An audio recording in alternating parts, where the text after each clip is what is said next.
No sooner have I carefully swished all the mosquitoes from under the bar and turned in than a cat scratches and mews at the door, turns out and lets her in. Turn out and let her in. She is evidently a pet, so I take her on to the bed with me. She is a very nice cat, sandy and fat, and if I held the opinion of Pythagoras concerning wild fowl, I should have no hesitation in saying that she had in her the soul of Dame Julia Burns. Such a whole-souled devotion to sport does she display, dashing out through the flaps of the mosquito bar after rats, which, amid squeals from the rats and curses from her, she kills among the china collection. Then she comes to me triumphant, expecting congratulations, and accompanied by mosquitoes, and purrs and kneads upon my chest until she hears another rat. Tuesday, July 23rd. Am aroused by violent knocking at the door in the early gray dawn, so violent that two large centipedes and a scorpion drop onto the bed. They have evidently been tucked away among the folds of the bar all night. Well, when ignorance is bliss, 'tis folly to be wise, particularly along here. I get up without delay and find myself quite well. The cat has thrown a basin of water neatly over into my bag during her nocturnal hunts, and when my tea comes I am informed a man done die in the night, which explains the firing of guns I heard.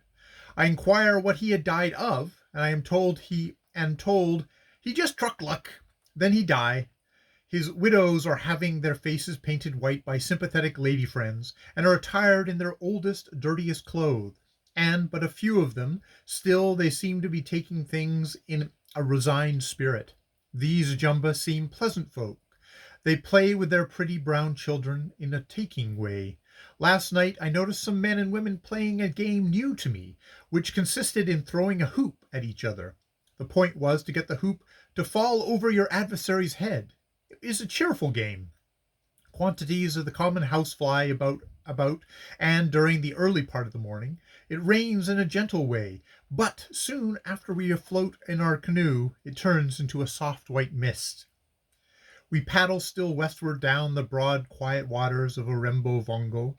I notice great quantities of birds about here, great hornbills, vividly colored kingfishers, and for the first time the great vulture which I have often heard of, and the skin of which I will take home before I mention even its approximate spread of wing.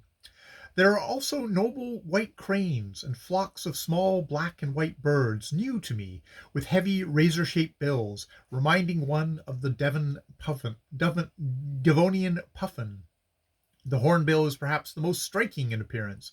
It is the size of a small, or say a good-sized, hen turkey. Gray Shirt says the flocks, which are of 8 or 10, always have the same quantity of cocks and hens, and that they live together, white man fashion, i.e., each couple keeping together.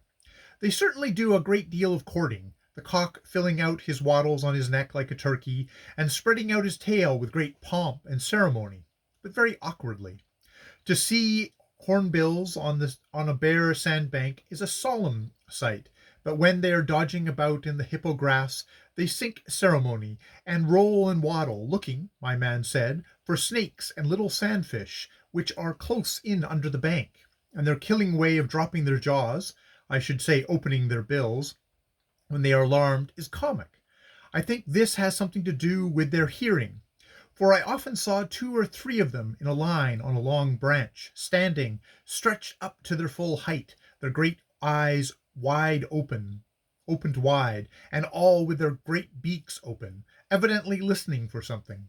Their cry is most peculiar, and can only be mistaken for a native horn, and although there seems a little variety in it to my ear, there must be more to theirs, for they carry on long confabulations with each other across a river, and, I believe, sit up half the night and talk scandal.